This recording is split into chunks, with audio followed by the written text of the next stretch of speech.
Do you know what's happening inside your body when you take birth control?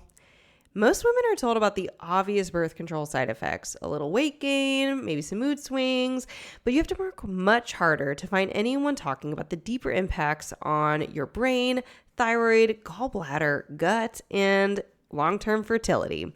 That's why today I'm talking with hormone expert Leisha Drews, mom of 3, registered nurse, FDN-P, and RCPC holistic hormone coach, and host of the Happily Hormonal Podcast. Leisha brings a wonderful understanding of how our body systems work together and how stress on the body and how birth control impact body and mind health. Together, we're going to be tackling the dirty details of birth control, such as different types of birth controls available, how they actually work on your body, and real birth control side effects you need to know before making a decision. Because the truth is, birth control side effects go far beyond what your doctor explains. We're going to be talking changes to memory, mood, attraction, thyroid health, nutrient depletion, and even your autoimmune disease risk. So if you've ever wondered, birth control, how does it work? What are the real trade-offs? And what should you focus on if you're thinking of coming off of it? Then you are in the right place. And whether you're looking into hormone implants, birth control pills, birth control with no hormones, or birth control patch, whatever type of birth control you're considering, this episode is for you. Hey friend, welcome to the Better Belly Podcast. If you're currently trying endless supplements, doctor visits, and diet changes to heal your mystery symptoms, you are in the right place.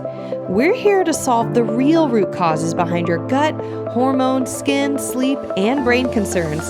Literally anything and everything in your body. My name is Allison Jordan. I'm a functional medicine practitioner that has supported over 150 clients just like you to heal problems that no one has been able to fix. You don't need a perfect diet or a random supplement you found on Instagram to heal. You need a proven system that heals your whole body from the inside out. That's what I'm here to share with you, episode by episode. It's time to make health easy again. And just as a reminder, this information is not meant to diagnose, manage, or treat disease. Always consult with your own health practitioner before you make any changes to your health.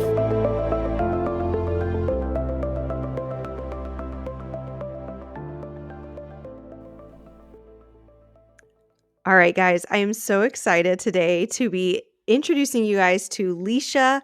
Leisha is another podcast host, and she specializes in hormones, and she's another FDN, functional diagnostic nutrition practitioner, just like myself. And she and I have just so much in common. We've followed each other's podcasts before. We've been trailing each other for a while, and now we're finally collaborating to bring you guys content that we have specialized in or gone through. So, Leisha, thank you so much for coming on to the Better Belly Podcast. Yes, thank you so much for having me. I'm so excited. This is such a great podcast. I love listening, and I'm excited to contribute. Yeah. Awesome. So, Leisha, you are going to be giving us like the biggest download on birth control today, because I have not wanted to do it myself. I've wanted someone who, like, this is their bread and butter. They're going to do amazing. And I just knew that this was going to be an awesome topic. So I'm so excited for our listeners to hear this, because there's a lot of stuff out there on, like, is birth control safe or not, or what types of birth control, and is one better than the other, and how does this all work? So what can you just start off with a foundation, as if maybe our listeners just getting into birth control, or they want to make sure that they understand stuff. Can you tell us what are the differences in different types of birth control available, and give us a quick overview of how they work in the body? Yes. And I just want to throw in a quick little I have a little disclaimer, but also just a little story first before I do this, because birth control is such a personal topic. It's so personal. And everyone is going to make decisions for different reasons, for physical safety reasons, for marriage reasons, for all kinds of reasons, right? So maybe you're not even the only one making this decision. Maybe you have a partner who's making this decision with you. I just want to encourage you that you are capable of making this decision. because when I first went to the gynecologist, I was like 21, I think. I was just about to get married. And I was like, is there anything natural I can do for birth control? I was like so sweet and cute. And she was like, no, honey, that doesn't work. And I was like, okay, right? Okay. That doctor did not trust me that I could take care of my body, that I could understand my body. And many, many doctors do not trust you that you are smart enough and you are capable enough to track your cycle and understand what gets you pregnant. Okay. You're smart. You can totally do it. And just medical disclaimer as a nurse, I'm not giving you medical advice. I'm not telling you to take birth control. I'm not telling you not to take birth control. I fully believe in informed consent for women, for parents. If you are getting a medical procedure, if you are taking a medication, you should know what you're putting in your body and you should be able to decide for yourself. So that is my standard for birth control. Okay, so let's go. So birth control, there are many different types of birth control. So this is where it can get confusing right off the bat, right? You're like, okay, hold on. Like, do I just do the pill? Do I do the Nexplanon implant? Do I do NuvaRing? Is an IUD better? Is an IUD safer? Those are all hormonal options for birth control. And then there's also a non-hormonal option for birth control that is still kind of mainstream, which would be the copper IUD. And we will talk about that here in a while when we get to that. So just know that is coming if that's a question that you have. But I'm going to start with hormonal birth control. So hormonal birth control, this is going to kind of encompass the pill, Nexplanon, all the things, IUDs. And what that does is it gives you a certain level of hormones in your body to prevent ovulation. So there's 3 different ways that birth control works. Number 1, and this is pretty across the board for hormonal birth control. I'm going to not go into each one super specifically just for the sake of time, but you're going to have some sort of mechanism of action to prevent ovulation or to try to prevent ovulation. So what needs to happen in the body to prevent ovulation is your body needs to think that you are not to the point in your cycle where ovulation should happen yet, so low levels of hormones, or it needs to think that you're already pregnant. So if the body is given a low dose of synthetic hormones, most hormonal birth controls will either have just progestin, which is a synthetic form of progesterone. It's not the same as progesterone. I'll tell you more about that in a minute. Or progestin and estradiol, which is a synthetic form of estrogen. Either way, it is giving you a low dose of hormones. Now, when your doctor says, oh, this is just a low dose of birth control, that feels safe, right? That feels cute. You're like, all right, I'm a little person. I could take a little bit of birth control. It'll probably be fine. The reason that they're giving you that little bit of birth control, that little low dose, right? I just have the lowest dose of birth control. I hear that a lot. Okay, that low dose is a low dose of hormones like you would have if you were in menopause. Not as cute as you think, right? So that low dose of birth control is telling your body, you're in menopause, you don't need to ovulate, right? And so that's the main mechanism of birth control. So it's either a low dose of just progestin or progestin and estradiol. Different ones are different. That can either be in the pill form. It's just in your body every single day, goes throughout your whole body. The IUD is only in your uterus. So it's even a lower dose, which can feel cute and safe, right? Even a lower dose of birth control. But anything that you're putting in your body is not just going in one place in your body. So even while that may seem like, oh, okay, this might be safer and more effective because it's just this low dose, like they're putting that in your body for 3 years, 5 years, or 10 years. And there is no way to exactly perfectly regulate how much is coming out for 3 years, 5 years, or 10 years. So just kind of keep that in mind too. So that's the first mechanism of action is preventing ovulation. Now, sometimes people do ovulate on birth control. So if that wasn't quite the right dose for you and you are ovulating on birth control, then we're going to have a couple of different ways to also prevent pregnancy. So one is it will dry up your cervical fluid. And cervical fluid is really important to get the sperm to the egg to get you pregnant. So if it's going to kind of dry it up, make it sticky, kind of make it like a little bit of a blockade for the sperm versus like a nice slippery slide, it's going to be a way that the sperm is going to have a harder time getting to the egg. So that's step number 2. If you do happen to ovulate, this is kind of the backup method. And then the backup to the backup is that it will kind of thin your uterine lining and make it harder for an egg to implant. So if you are concerned about kind of like the abortive effects of birth control, this is a problem because this can, depending on, your beliefs on when life starts, I believe life starts at conception, when that egg and the sperm meet and the embryo starts to form, it needs to implant in the uterus. And if you're doing something on purpose to make it not implant in the uterus, that was an issue that I personally had when I was taking birth control. And so I was using extra protection on top of birth control because I didn't want that to happen just in case. That may or may not be your belief system, but I just wanted to mention it. So those are kind of the three mechanisms of action. So you're taking either just the progestin or the progestin and the estradiol, and that's keeping you from getting pregnant, essentially. Now, I know a lot of people are not only taking birth control to prevent getting pregnant. A lot of people are taking birth control to control painful periods, right? How many of us were on birth control as a teen for acne? That was me. Painful periods, irregular periods, right? Like anytime you go into the pediatrician, this is crazy, pediatrician. Anytime you go in as like a 13, 14, 15-year-old, 12-year-old, you have period problems. They're like, oh, let's just give you some birth control to regulate your hormones, to balance your hormones. Okay, it's not balancing your hormones. It is putting you into artificial menopause, which is not safe, which is not effective. And maybe it will help your periods, but it's just putting a Band-Aid on top of whatever is wrong that is causing you to have those painful periods in the first place. It's causing you not to ovulate regularly. That's causing you to have issues with your gut and your liver that are causing acne. So whatever the reason is for birth control, it's still going to be working in the same way. So that's kind of the overview of essentially birth control. And I just want to mention, so with the ones that are progestin only, again, that can feel safer because it is, okay, it's just progesterone, like progesterone's good. Maybe that's going to be a good thing. So progestin is not structurally or chemically the same as progesterone. So the drug name for progesterone is actually a substance that is more similar to testosterone than it is to progesterone. So it can cause hair loss and it can cause weight gain just because it's more similar to testosterone than progesterone. So Almost like making you more PCOS. I mean, not that it could give you mhm. PCOS, but the symptoms that would come with it, Yeah, that hair absolutely. loss. Yeah. Hmm. I actually didn't know that.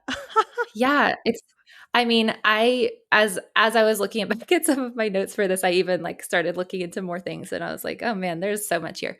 But I just wanted to mention this and then we'll kind of go into like how it affects different body systems. But the effects of natural progesterone on your body are so good. Like God, it's like God knew, right? So every month when you're ovulating and you're making natural progesterone, it improves your heart health. It stimulates growth of hair on your head, not the rest of your body.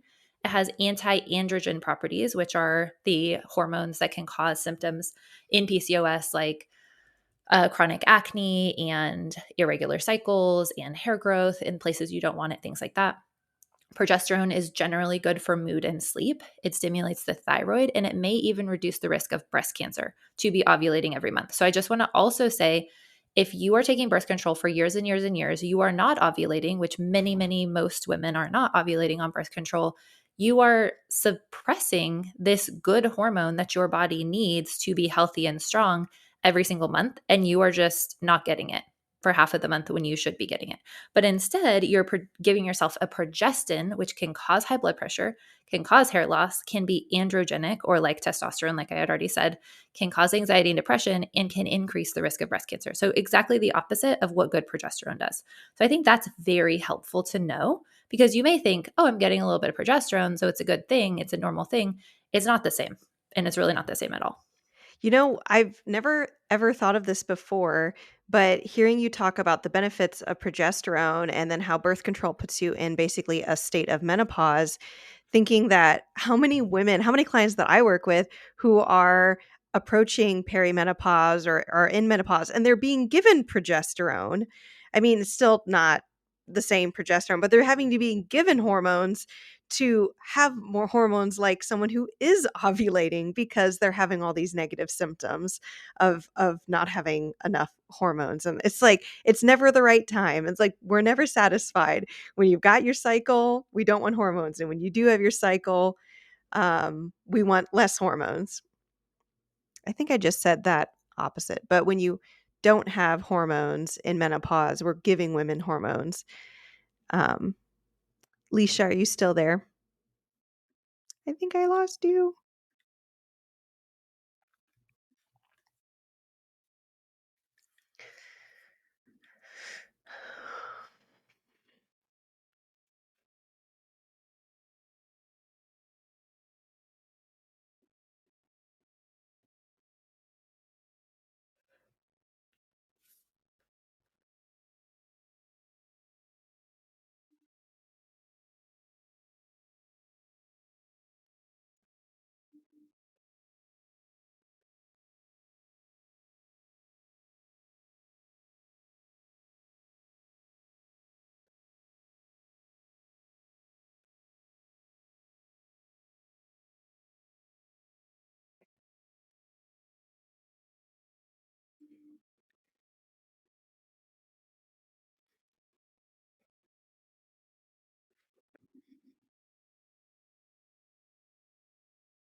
Hello.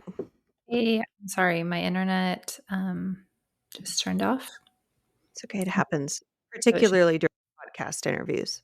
it has been happening, but it has not happened during any interviews. So I'm sorry. But what I heard you say was like women are taking progesterone, and then that's when it cut out. So I don't know Yeah, how much yeah, yeah, I can just re-say it. I've I'm familiar with how birth control works, and yet I've never just having hearing you say this in such a short period of time about how birth control puts you into the state of menopause, and then all the benefits that you read in progesterone, stimulating the hair on your head to grow, clear skin, good for mood and sleep, stimulating your thyroid, reducing the risk of breast cancer. Those benefits are the same reason that women who are in perimenopause and menopause are being given progesterone.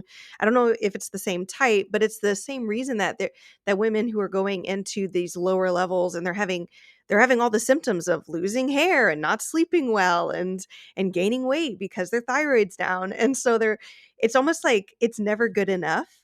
And I think the perimenopause, menopause, like healthfully going into those stages, it's a whole other conversation.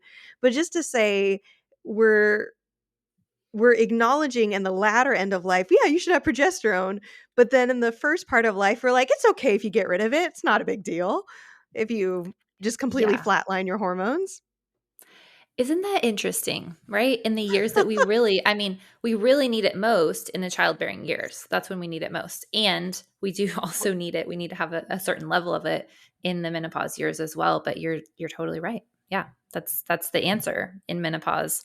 But during your childbearing years, it's like just turn it off for years and years. It's not a big deal. Not a big deal. All right, so that's hormonal birth control. Did you have any more to add in that, or No, I think that's good on that. And then I was just going to kind of go into birth control actually doesn't just affect your hormones, it affects every area of your body. And I wanted to start with the brain because the brain, this is, this is a whole rabbit hole that you can go down. I would love to recommend the book Your Brain on Birth Control by Dr. Sarah Hill. I don't know if you've read that, Allison, but it is like, I think you would love it. It's very much like a little bit of a nerdy book, but also very entertaining and also just like incredibly eye-opening as a woman who has taken birth control or works with women who have taken birth control. So a lot of the research that I have on the brain and birth control is from that book. So I just want to give her credit there. awesome? And it's interesting because some of this is also from Healthline. Like this is mainstream enough information that you can find it on Healthline. And yet what percentage of women are taking birth control? It's a very large percentage. And I do think it's changing to some extent, but so birth And then control in the brain. the doctors will just downright say it's not true, or it's Yep. not a big Yes. deal. It won't affect Right. you.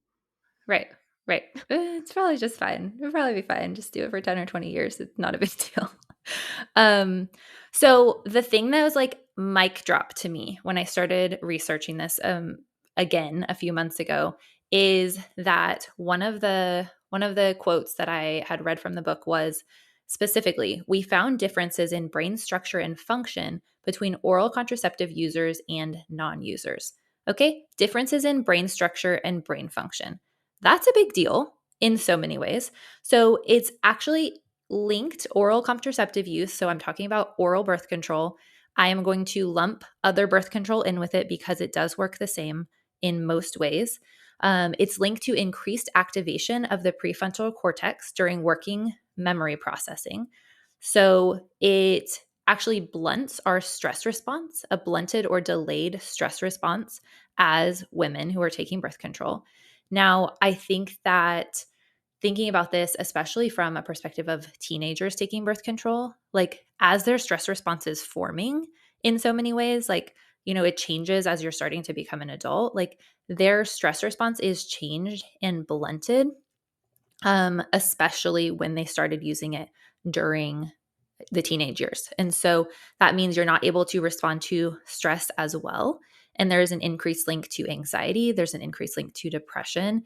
And I have actually even found increased links to ADHD because I feel like there's a crazy epidemic of women my age in their 30s who are like diagnosed with ADHD or diagnosing themselves. And like that is a whole topic I have talked about and will talk about in the future because it's like okay, we're all overstimulated. And so, yes, I understand, but also like there is more to the picture because this used to be a diagnosis that was not for women particularly, but definitely not for adult women. And so I really think that birth control as a teen makes a huge difference in that. And when we look at the levels of anxiety, depression, ADHD, mental health disorders in our society, I just don't think that we can overlook the effects of birth control.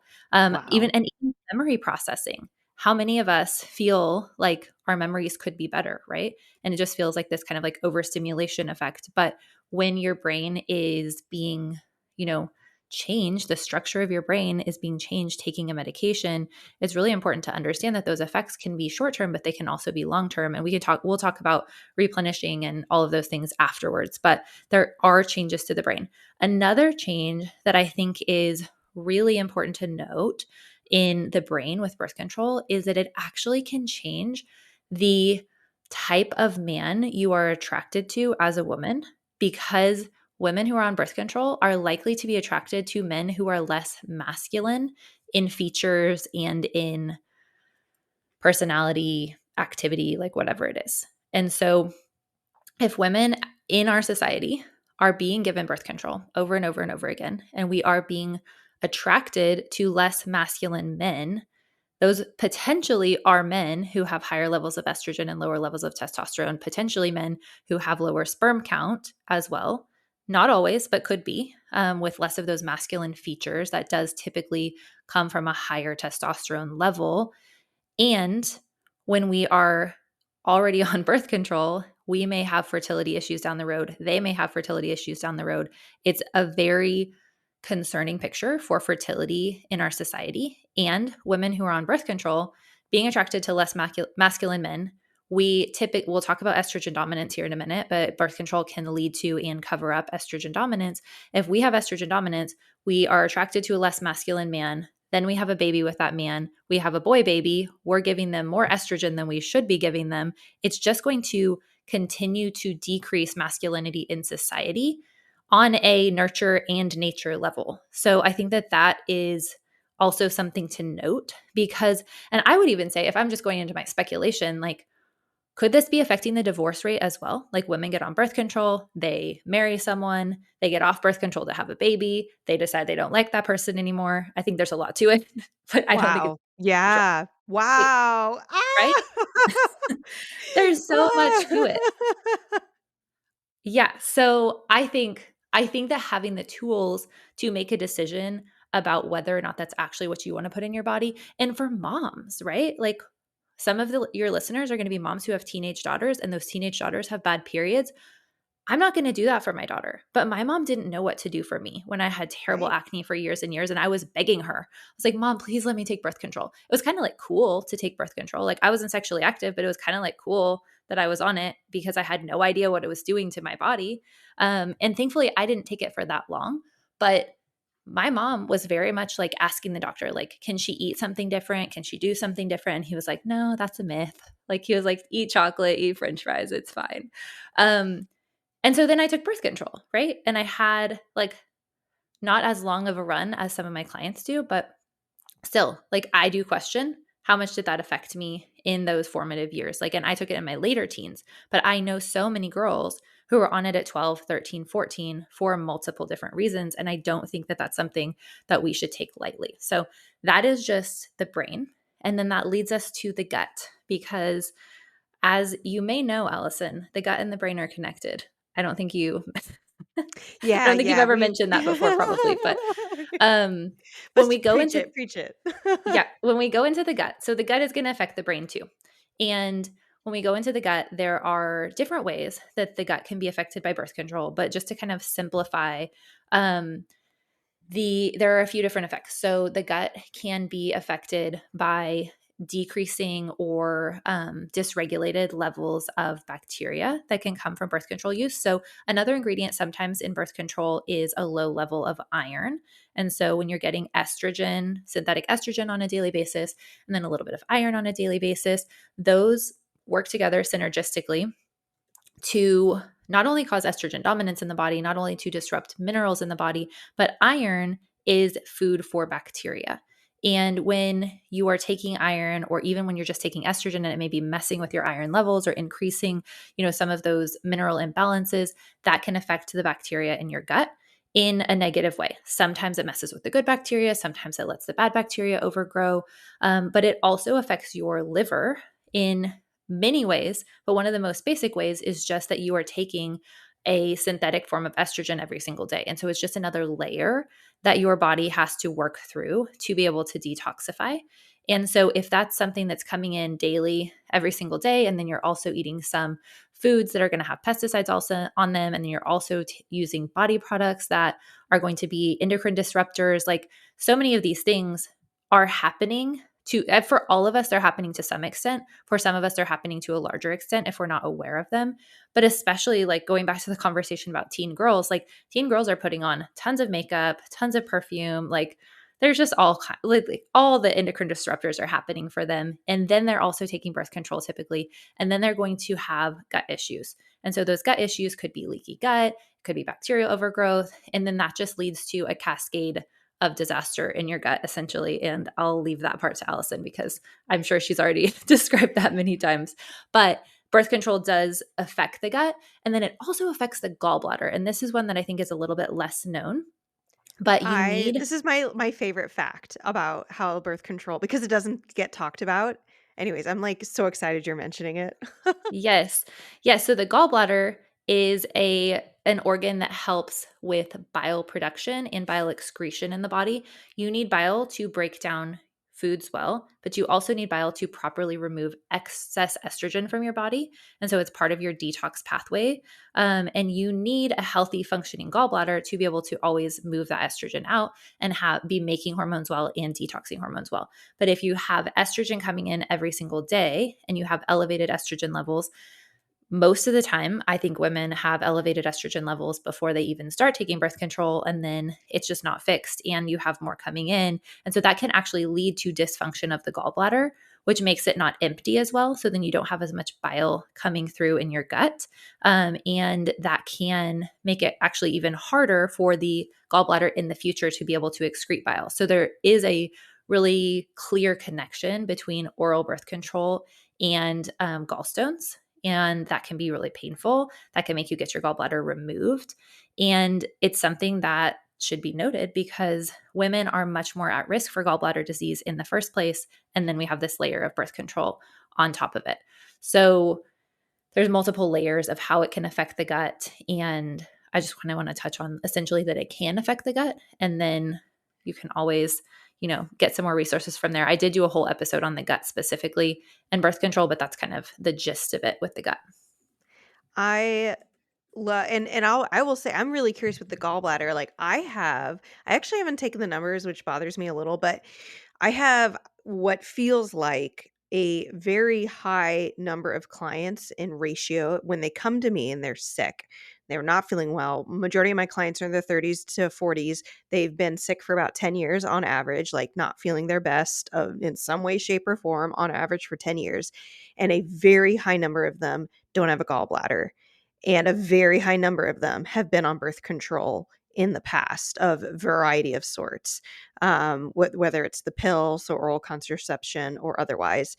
And so when I learned this fact, I learned this thing about how hormonal birth control impacts the gallbladder so much, that from blinking at Dr. She wrote the post or Beyond the Pill.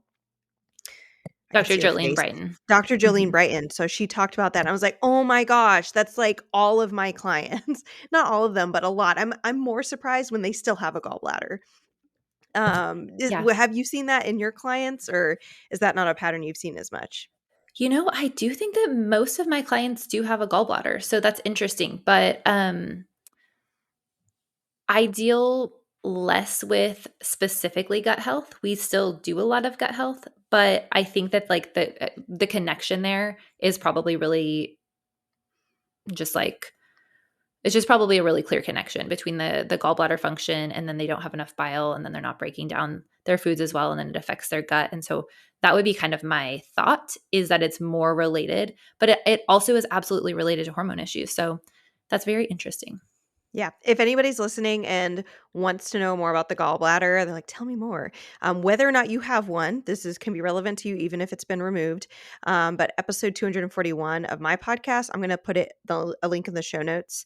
And it's all about gallbladder disease and how to naturally treat gallstones and if or when you can avoid gallbladder surgery. So lots of yummy stuff there, just as a side note. But this is great. I I love that think you called the gallbladder yummy. Dude, okay, like if you have an organ that can help you detox heavy metals and avoid SIBO because it has antimicrobial properties, yes, sign me up. Keep that organ. But Yeah, again, I'm for it. it's not always keepable. So Right. But when it is, it's so helpful to know that it is. yeah, no, it's not just this tiny organ that doesn't make a difference. Right. It makes a So I difference. have a couple more organ systems I was going to talk about. I also have some info on the thyroid for you. So thyroid is, I mean, I would say probably even more of an epidemic than gallbladder issues. Maybe both are the same. I don't know. They're both pretty high in my experience. But the birth control pill, again, I'm lumping the IUD in with this hormonal IUD.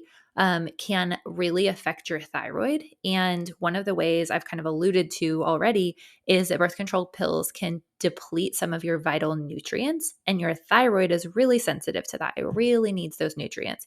And so, nutrients like selenium and zinc are needed to make thyroid hormone and to convert thyroid hormone. And just by depleting zinc, which the birth control pill can do, that can prevent you from making, activating, and using your thyroid hormones. And it can also deplete B vitamins. And those B vitamins you need to have to synthesize thyroid hormones, as well as so many other things in the body. It's not just the thyroid, but the nutrient depletion, selenium, zinc, and B vitamins alone, even if it touched nothing else, can have a really big impact on your thyroid. And then progesterone every single month for 2 weeks out of the month, like you're supposed to have, really good for your thyroid. Having really good gut health, not having bacterial overgrowth and imbalances, not having inflammation in the gut.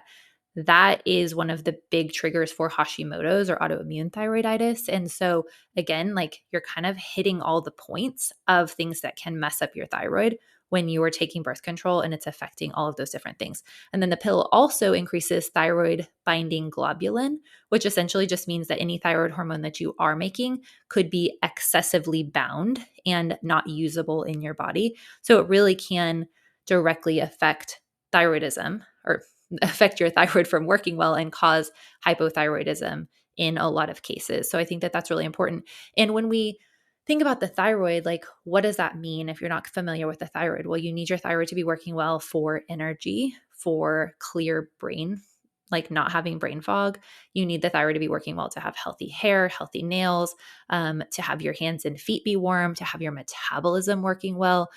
So much of the time when you can't lose weight and you're just feeling like sluggish and you're constipated, like the thyroid is indicated in that. And so none of those things are things you want. And so we want to be able to support the thyroid with nutrients and replenishment if you have taken birth control or you still are taking birth control. It really is important to have that information essentially. And then the last little piece that I'll just hit on before we kind of talk about IUDs a little bit more is just in general, like I've mentioned several different minerals that birth control can deplete. And I really do think that it is a combination effect over time. So you take birth control for 3 months, you're not going to have the same effects as if you take it for 10 years. But unfortunately, you have people without gallbladders. I have people who've been birth control for 10 years, 15 years. Like that's a pretty normal thing. If they've been on it less than 5, I consider that pretty good. I do have some come to me who have not been on birth control at all, but most of my clients have been on birth control and have taken themselves off birth control at some point, or they're really wanting to come off of birth control now. And so just knowing that your minerals, your nutrients are going to be depleted, your iron can be affected, whether that's iron overload or copper toxicity or some other form of like an iron and copper and zinc and all of the different minerals imbalances that can really affect your heavy periods, your bleeding, your estrogen, your histamines. There's so much that can affect. And so if you have like this cascade of symptoms, birth control could have been one of the causes. And that's why it's so important to know that and be able to replenish. I would say for sure, coming off of birth control and working on replenishing as long as possible before you try to have a baby super important in my book, because if you're depleted, you will give everything you have to your baby, physically, emotionally, mentally, all of the things. And if you don't have it, you can't give it. So if you don't have a lot of Mm. zinc, your baby's not going to have as much zinc as they should have, and you will have even less than you had before. So just thinking about that, it doesn't mean you have to supplement every single thing, but it would probably be really helpful to get an idea of what your mineral status is. And if nothing else, just really research like how to eat mineral rich foods and how to really increase your nutrient density and make sure you're getting enough for your hormones and for your thyroid, and just like really loving on and replenishing your body. Even if you're pregnant now after birth control, you can still do it. Even if you've already had your baby, like you can still do this. It's not ever too late, in my opinion. So I also did an episode on replenishing after birth control that we can link if you want to, Allison. Yeah, I But would love that. yeah, we could go much deeper into that. But I just wanted to kind of like bring that into your mind, that if you've been on birth control, you probably need nutrients replenished. And so that's really important. I love that. And I definitely work on that with my clients.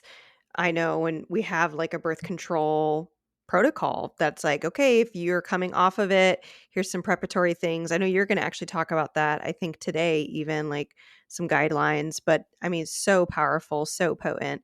And actually, fun fact, I sometimes forget to mention this, but I was on birth control for a year because even knowing that it wasn't the most ideal thing, but because I felt safest in my first year of pregnant or my first year of marriage, I just felt like it was too psychologically stressful. Even knowing I was very accomplished in tracking my health at the time, it literally just was like, I cannot get pregnant in the first year of marriage. It was just like not a good time. And I just love that even as we're talking about all these things, it could sound really scary, but just to bring back what you said so beautifully at the beginning of this episode, that there can be times and reasons and other things going on why you might not just want to like cold turkey it tomorrow or whatever. Like get support, feel comfortable, feel confident. We don't want to like create fear, but also like everything you've shared, Leisha, has been so, I hope is also super clarifying for our listeners of like, oh, I don't get to hear all this. And I find that for whatever reason, when I try to look up blog posts, it's never like all in one, all this information. It's hard to find in all these like just one place. And so I just love that you're sharing all of these systems they affect in one educational go. Yeah. And I think just, my nerdy self over here, it's like, there's so much more, right? But we don't always have to know all the things, right? I think this is enough information to understand what potentially is happening in your body if you are taking birth control still, or what has happened if you have, or just to help you inform your decisions in the future. And you don't always have to know all the things, right? So the general overview is, if you've been on birth control, you're wanting to come off birth control, whatever that stage is for you, then you need to be replenishing minerals. It would be helpful to be supporting your liver. That would be big for me. And then also supporting your gut. And those three things in and of themselves can make a really big difference in how your body comes off of birth control, how you're able to, conceive in the future, all of those things, and like the health of you in the future as well as your baby. And so it's just like the time is now. And so even if you're still on birth control, kind of what you were hinting to, you can start replenishing minerals still. Though the cumulative effect of the last 10 years is still there. And if you're like, I can't do it for 6 more months, start replenishing now. Start supporting your liver now. Start supporting your blood sugar now. All of those things are still going to be good for you and are still going to have a positive impact, even if you need to stay on the birth control for now. I wanted to go into IUDs a little bit. I think that was kind of what we were talking about next. But let's do it. Okay, so I'm going to go through the hormonal IUD for just a minute. And the hormonal IUDs, there's a couple different ones. One is, I'm going to forget now. I think it's Liletta is the one that's 3 years. Skyla is the one that's 5 years. And then Mirena is up to 10 years, I believe. And if I got those a little bit wrong, just know they all have very similar hormone effects, but they all have different amounts of hormones in them. So the one that only lasts for 3 years, it has 3 years of hormones in it. The one that lasts for 5 years has 5 years, and the one that lasts for 10 years has 10 years, which makes a lot of sense. But you are putting a lot more hormones in your body if you're doing the 10-year one. And while it is, FDA approved and regulated and all the things, it is still hard to measure on a daily basis if you're actually getting the exact right amount of hormones on a daily basis. So with an IUD, you are still going to have a lot of those same effects in the body because it is still going to be systemic. The hormones you're getting are still synthetic, they're still systemic. You may have a little bit more of a chance of ovulating with the IUD, but with that being said, you may have regular cycles, you may have irregular cycles. It is going to be similar to hormonal birth control in that most women will have cycles. And if you don't, the doctor's just like, it's fine. You just don't have cycles, right? So it may be affecting ovulation for you. It may not. It would be beneficial if you were taking, or if you did have the hormonal IUD and you were still able to ovulate. You're still getting that synthetic progestin, but you're also getting some of the good progesterone. So that's slightly better than not getting any at all. And it's still really good to be aware of all of the other effects in the body. But the question that I get so much of the time is like, what about the copper IUD, right? The copper IUD is this like shiny object syndrome of like, but this doesn't have any hormones, so maybe it's fine. And copper is like natural, so is a copper IUD a good option? I'm going to tell you why it could be a good option, and I'm going to tell you why it may not, and kind of some of the side effects of it, so you can make that decision yourself. But the copper IUD is actually the most effective form of birth control. It has only a 0.6% failure rate. So that's a 99.4% success rate. It is more successful at preventing pregnancy because there's not a user error issue. Same thing with other IUDs. You're not going to forget to take your pill. You're not going to take a birth control and antibiotics together. You're not going to, whatever, take it at the wrong time of day. So it is going to be more effective. How it works though, if you're a crunchy mama, should be concerning to you. So the way that it works is it creates an inflammatory environment in the uterus. Ding, ding, ding. Uh-oh, like that's not good. So that's how it works. And it does that to prevent implantation. So the egg gets fertilized, can't implant. So you can't get pregnant. So creates inflammation in your uterus. For me, that's I'm out right there because creating inflammation anywhere in your body on purpose is not a great choice. With that being said, the other thing that it does is it makes the environment inhospitable to sperm.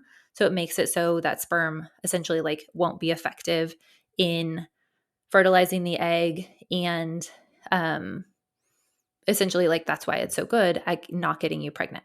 So the IUD is copper and it's oxidized to black copper oxide, and then it dissolves with the amino acids in endometrial fluid, which is the fluid inside of your uterus. So essentially, when you first get the copper IUD, it is oxidizing in your body. Okay, oxidative stress is the kind of stress that causes disease, but that's how it works. It's oxidizing in your body, and then it's going to be releasing more copper at first, and then that kind of falls off from the initial first few months. And that's why women oftentimes will have more symptoms those first few months. And so if you get the copper IUD, you start to have really bad periods and bleeding all the time and all of this. The doctor will be like, it's fine. Sometimes you just kind of have some symptoms at first. It's because the copper is oxidizing in your body and creating inflammation in your uterus. And even if that was all that it possibly could do to your body, to me, that's a problem. But Yeah. copper can also contribute to estrogen dominance, which estrogen dominance is just a condition in your body where you have more estrogen than progesterone, probably more estrogen than you should have. And I've already mentioned, kind of it's a relationship with iron, but estrogen dominance is what typically causes endometriosis, fibroids, heavy bleeding, painful bleeding, PMS, hormonal acne, tender breasts. There are so many things that are caused by estrogen dominance. That is not the only hormone imbalance you could possibly have, but it is a very common one. And so if you have the copper IUD, it can increase estrogen dominance in your body, even if you don't have it. So more unbound copper in the body, which is what this copper that's oxidizing into your uterus is, it can attract more estrogen, and that more estrogen can stay in the body as well, especially in the uterus. That to me is concerning for endometriosis, for fibroids. I didn't look up, and I don't have specific research that says copper IUD is definitely linked to these things. So disclaimer there, it just makes sense to me that it would be. But estrogen dominance and inflammation long-term will have impacts on your metabolism, your liver, your detox pathways. If any of that sounds familiar, it's essentially still going to have very similar effects to hormonal birth control. So I would love to say the copper IUD is safe and healthy and it's good for you and it's like a super easy option to not get pregnant, but that's not my belief system because, this evidence is here that says that's not necessarily true. And it can have a lot of side effects like increased bleeding, increased pain. There's a lot higher risk of anemia with a copper IUD. So that is another thing to watch for, especially in women who have already had heavy periods. I love it. Definitely. I feel like my conversations around the copper IUD with my clients have typically been, a woman comes in and she's got all these health issues. And just as I'm doing an intake form, have you ever been on birth control? What forms? Are you on anything right now? And if it's copper, she's like so proud of herself. It's a copper IUD. Like, this is more health. And I'll even get this, like, every now and again, someone will be like, that's more healthy, right? And I'm like, if they're just new, especially when I used to have an in-person clinic and we're just getting to know each other, it's like not the thing to get into at that moment. So I'll be like, it kind of depends. But when the kind of depends is you gave the longer answer is mostly like, yeah, is it directly synthetic hormones? No. But is it essentially still messing with your hormones effectively enough that you are not getting pregnant? And on top of that, it's giving you this mineral that can become very toxic inside your body. Yeah. And so, but I thank you for I feel like the way you broke that down I hope is super helpful for our clients. I know I appreciated hearing it. Yeah. And I just want to say, like, if you came to this episode and you're like, I hope I can find a type of birth control that is safe and effective, like, amen, right? It would be so beautiful for women to have just that like easy button option. I personally think that it is really a blessing to be able to really actually pay attention to our bodies and pay attention to our cycles and take that responsibility within our own bodies, but also in our marriages, and just like having those conversations and understanding that, there are limitations to what we can do as women because of our hormone cycles. And that's not a bad thing. We don't have to be, going 100% all the time. We don't have to always be able to have unprotected sex, right? Like, that's just not how God made our bodies. And I think just being able to see that as a gift and know that our fertility is a gift and that is something that we have been trusted with by God, I think that's a huge difference in the way to look at it. So, as far as, what do you do then, right? Okay, so I want to talk about what do you do if you're like, I hear all of this and now I'm a little bit freaked out, but also like, I don't know how I would ever come off birth control or how I could now. What I want you to hear is the things that could be affected in your body. Those are the things you need to support. Those are the things you need to love on, right? And I don't want this to be fear-based by any means. I just want it to be information that you can continue to make decisions for your own fertility, for your own hormones in the future. And so if you're like, I have to keep this in for now, I need to keep taking it for now, whatever that looks like, then great. Like, do what you need to do and support your body in the best way possible as you do it. If you are coming off of birth control or you want to, and you're like, tracking my cycle sounds like a nightmare, I don't know how, I don't trust myself, my husband doesn't trust me, whatever that is, number one resource, if you like to really get into it and you like to read, is Taking Charge of Your Fertility. That book is incredible. It was recommended to me by my like crunchiest friend at the time, like probably 20 times. And I was like, that's nice. And then I started reading it and I was like, oh, this is the best book. Like, when I start reading it, I have a friend who also does hormone coaching, and we joke like we can't read that book before bed because we get too excited. Like, there's just too much. Just too much in it. Like, it's so incredible how our bodies work. With that being said, I'm overselling it. You're probably not going to feel that way, but it is really helpful and a really good resource. I also would just recommend, if you're like, that's not for me, I'm not going to read this book and you're such a nerd. The Kindara app is an app that I love for tracking your cycle because it has a knowledge base inside of it that is so helpful in understanding what you are tracking and how to track it. So that's a free app that you can download. That's the one that I use with my clients when we track their cycles. The other resources that I would love to send you to are just looking for a certified fertility awareness method person who can teach that. There are people who teach it online. There are people who teach it in person. If you're like, I need someone to hold my hand and sit down with me and do this, then I would look for someone like that. That is something I teach within my program. I teach that to my one-on-one clients.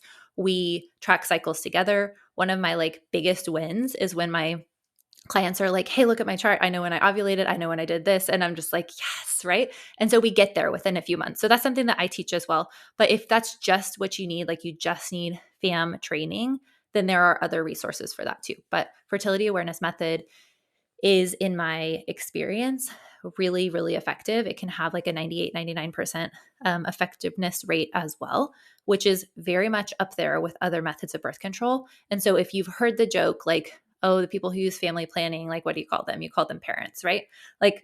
Probably so, because when I was doing natural family planning, I thought I was doing natural family planning. I was putting my period in an app, and then it told me when I was ovulating, and I wasn't having unprotected sex for those 3 or 4 days that it said not to.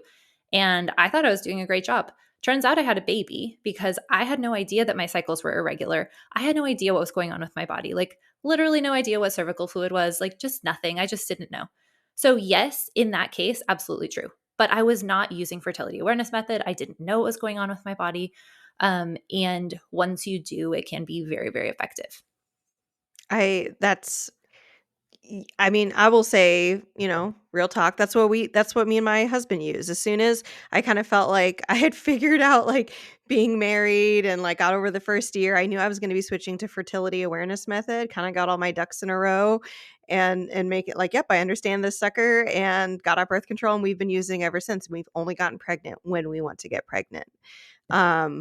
And that's even with some, I don't have the most irregular periods ever, but with some, variability every now and again, things happen. And when you just really have enough knowledge about your body, you can see it happening even when you're not bleeding. You understand a lot more where you're at in the process. Absolutely. And so it's such a gift and a tool for just understanding what's happening in your cycle too, when you really use it to that extent. Yeah. Yeah. So, I highly recommend fertility awareness method. I've found it's just so nice to not have a bunch of chemicals in your body and to still feel like you're not at this huge risk of getting pregnant. And it might feel that way when you're first learning it. And you're like, am I doing it right? But if you really get that good training and education, and maybe even support from someone like you, Leisha, or a fertility awareness method coach, we've had one of those onto the podcast.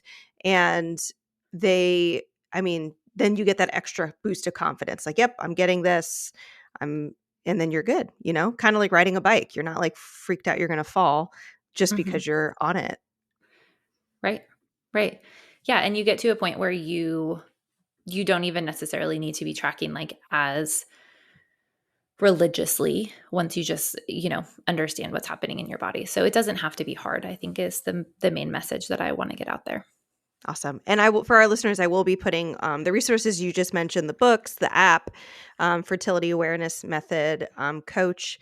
Can we put in your program link to, I think we're going to be doing things like that just so people can check you out, because you come with the whole package. You're going to be teaching fertility awareness method, but also really helping people get those foundations to heal whatever might even be causing their hormonal imbalances, irregular periods, moodiness. So you're definitely a resource that I want to encourage people to go to if they're looking for the whole package in terms, and also that awareness of how to track their cycles.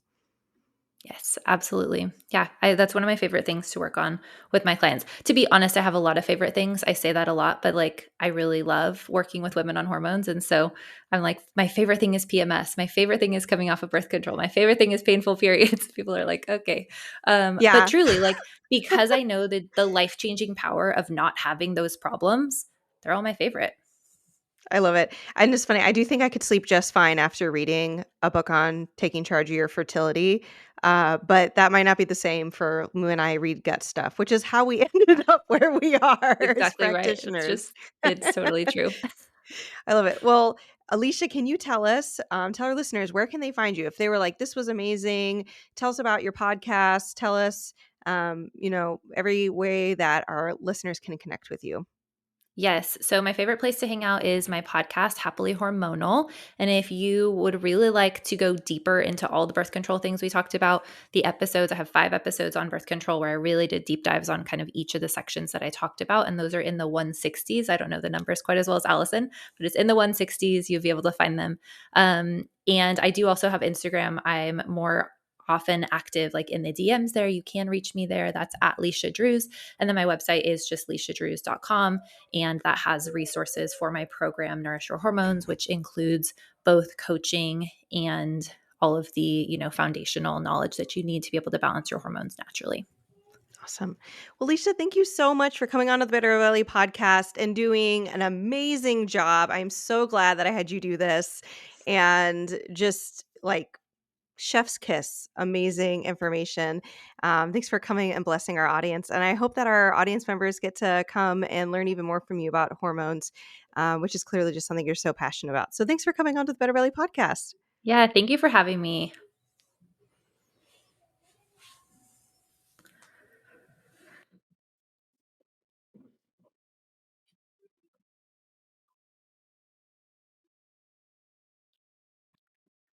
Okay. Yes, I'm still here.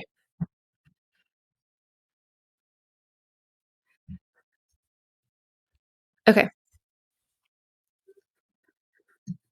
Yes, I forgot about that too. So totally fine. I think that was enough.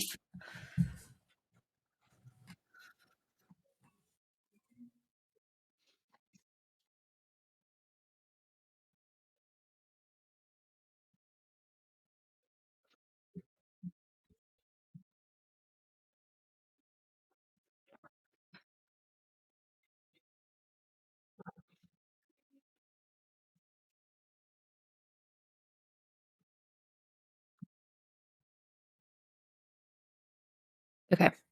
Great. I'm so glad. It is so fun for me. I have a very specific niche of fun.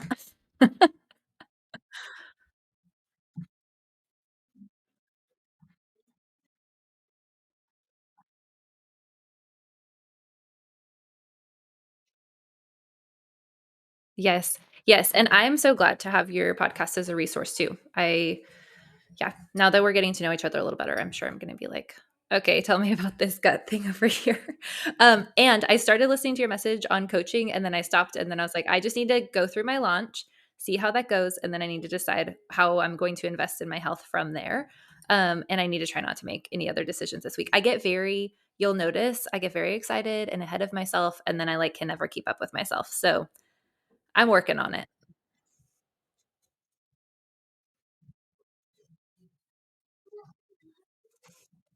I know. Yes, actually, that was on purpose this time. Did it right this time. Usually, I tend to do my launch as much as I know better. Like, I'm finishing up as I'm starting my period, and, everything seems like it's not working, and I'm like, "Why do I do this to myself?" So, this is better this week for sure.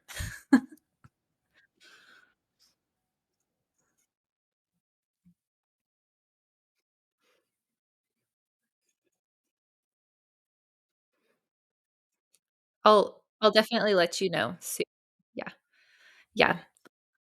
Okay. Thank you so much, Allison. This has been great. I'll definitely be Voxering you here and there. And then yes, I sure did.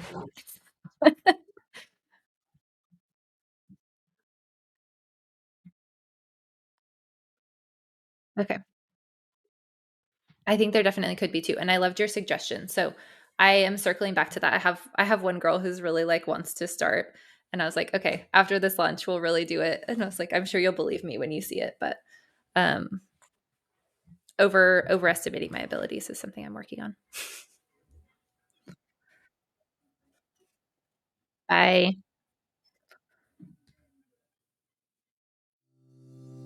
Hey friend, I hope you loved this episode. If you've been a fan for a while or newly loving this podcast, can you do me a favor? Drop into Apple Podcasts and leave me a review. When you leave a review, you do so much. You help me know you're listening, you can tell me what you're loving so I know what to make more of, and you help others by boosting this podcast so other people like you can find the podcast too.